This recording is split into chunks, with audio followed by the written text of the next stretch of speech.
talking to the kids and stuff, we kind of, you know, I got a little bit of your story there. You kind of talk about being troubled growing up.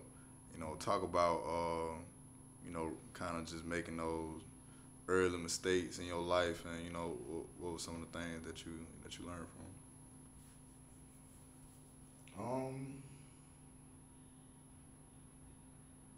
As you go by, if I go by today's lingo, when they say op,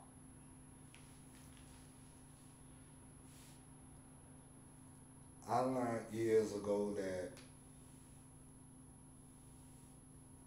on the real for real, you can end up being your own worstest op.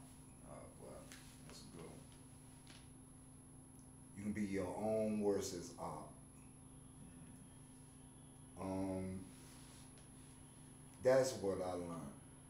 And as I began to grow older and wiser, in other words, when I began to mature, I realized that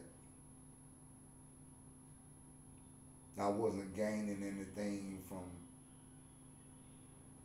from going against myself. I mean, in other words, putting myself in predicaments to lose. So, yeah, that's what I had to learn, you know, being your worstest op, your own op. What do you think made you kind of, I guess, like, make those mistakes growing up? Was it like a lack of guidance, or you would just, you know, need attention? A little of both of that, or all of that. Being disrespectful,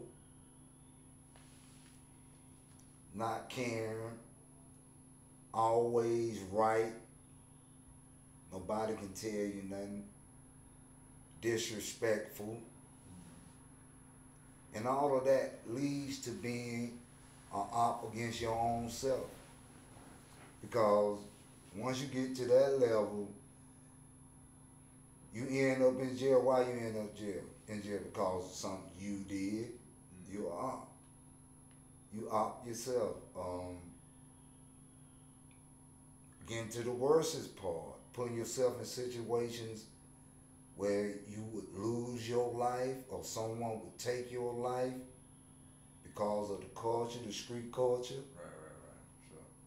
When you're in that box, whose fault is that? Yours. You the op. You op your own self. In other words, there's no victory in none of it because the penalties are too severe. I mean, a living dog is better off than a dead lion. As long as I'm alive, I got hope. As long as you got your freedom, you got hope. So you may win the battle, but you definitely won't win the war in the end. Word up.